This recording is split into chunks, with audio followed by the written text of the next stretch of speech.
There's a dance move in tango called Arrepentida. I call it the oh crap move. Because it's for those times, if you see, what you really want in dance, especially in tango, is to be in complete harmony with the music and your partner. And you're just moving and you're flowing and you're crossing the dance floor and it's just perfect.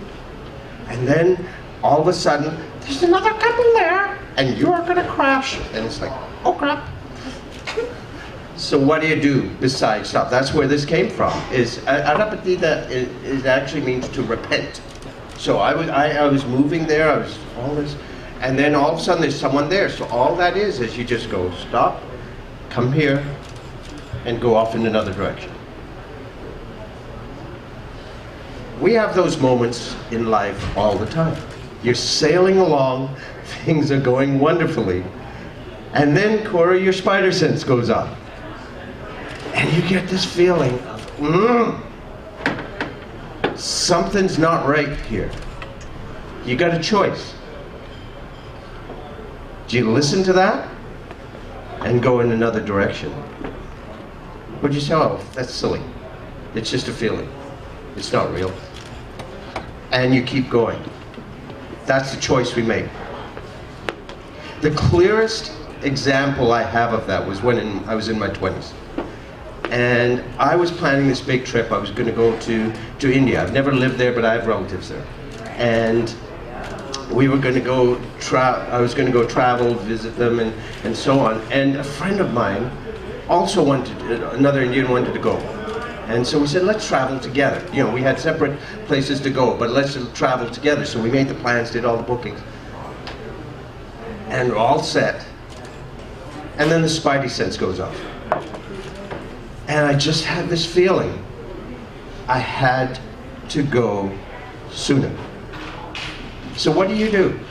You've made all these plans, right? You've made this whole trip, you've made these plans, all that, and you just have this feeling, you gotta go sooner.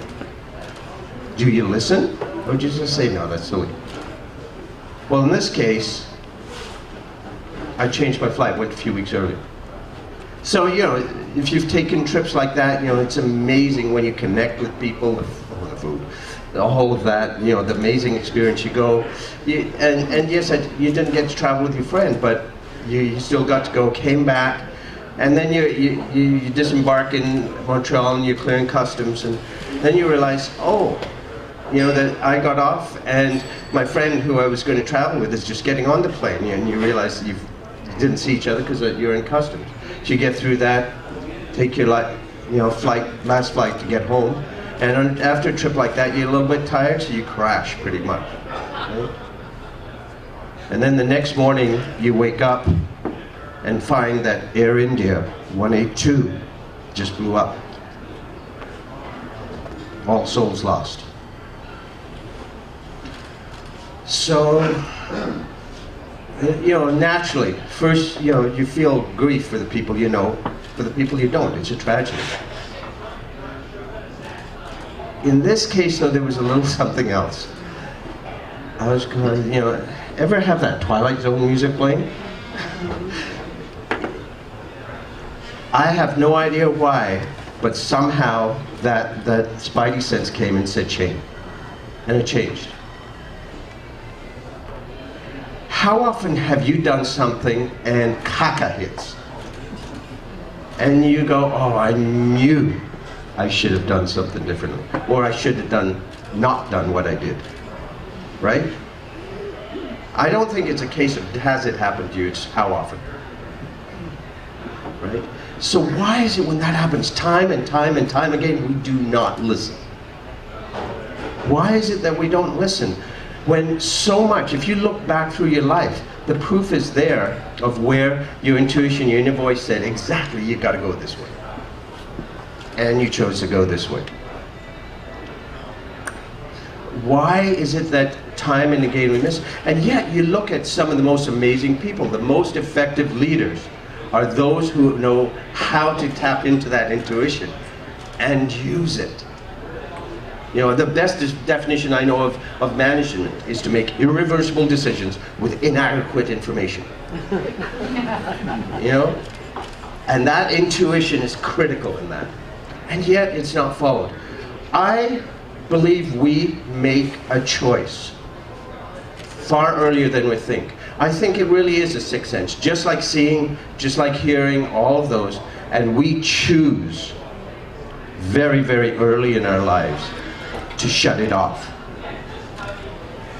In my case, I was born in a country called Burma, okay, which was amazing when I was born. It was the jewel of the British Empire, rich, wonderful, all sorts of progress. When I was 1 year old, it turned around, and it was taken over by the military, and basically they formed a terrorist regime. Now, think about it. If you're there as a toddler, you don't know any of this, right?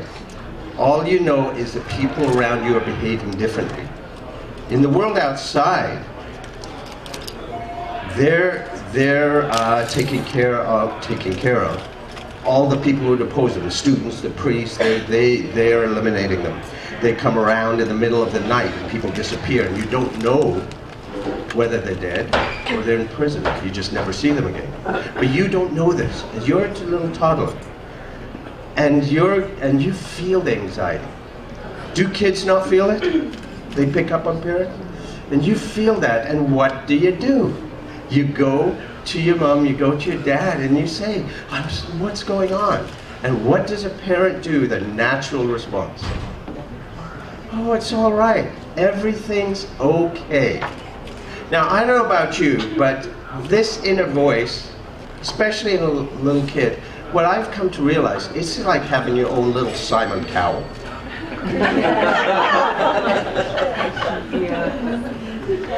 All right, huh? Really? You know, so all this is happening there. You see the worry, it's oozing off of them. You hear it in their voices, and you go running again. What's wrong? I'm scared. Oh, it's all right. It's all right. And then Simon Cowell comes out. I really hope you have a day job, because your lying is atrocious. A dead cow in heat could lie better than you. It just is, that it's nonsense. And yet all they're saying is, it's all right, which is not true. So if our inner voice is that clear, that perfect, why do we let it go? Well, in this case, I know very clearly, because in my case, think about it. What you see is all of this happening, and then you'd start seeing people leaving, people disappear. So all of a sudden, all the people that you were close to, they would escape, find a way to escape. So you see everyone you know that you're close to disappearing but not coming back. And until all that's left is your mother, right? And she keeps saying, everything's okay, don't worry, right? Because you don't let a little child worry. So you are left with a choice. Do you trust your mother, or do you trust what you know to be true? What do you do? And as a toddler, I'll tell you, I did what most people do. You trust your mother, because that's the only thing that's left for you. Now the thing is, for me, I actually think I'm very lucky in that I had a very stark example. It was very clear. So for me, it's very clear. But it doesn't need to be that intense. Think about it, as a 2-year-old. Joe, you said about how clearly you can remember some things, right? It's crystal clear. If you sense your parents are upset about something, if you sense something's wrong, you will feel it. And you would do exactly the same thing, wouldn't you? You'd go up to your mom, you'd go up to your dad and say, what's wrong?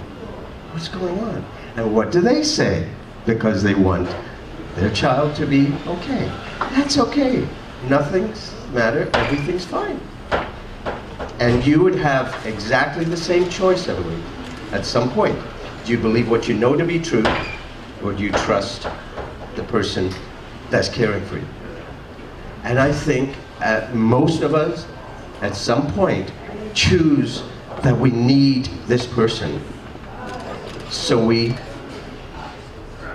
say no to that voice.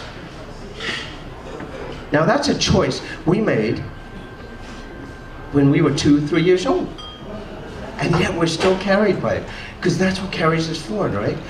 We trap so much energy in that because that inner voice is always there. It's there. Because we always hear it, correct? That's a choice you can absolutely change today. You can choose right now to say, I'm taking back all of my energy that I've got trapped in that choice, and I'm taking it back now. I'm letting go all of everybody else's energy, all the other people involved, letting it go so that I can make the choice I want right now. So what I want right now, I want to hear some Simon Cowell's. I want you to take a look. I want you to practice a little bit. Let's just say the person across from you is saying something that you know, this ain't quite right. Your spidey sense is going off. I want you to cross your arms and say, that's the most preposterous thing I have ever heard. Let's hear it right now. Right now.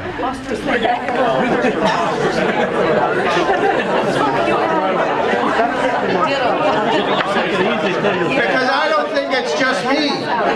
I think every one of us has that Simon Cowell in us. Do we not? It's your choice, folks. Are you going to be bound by the choice you made when you were 2 or 3 years old? Or are you going to do Arrepentida and take a new direction?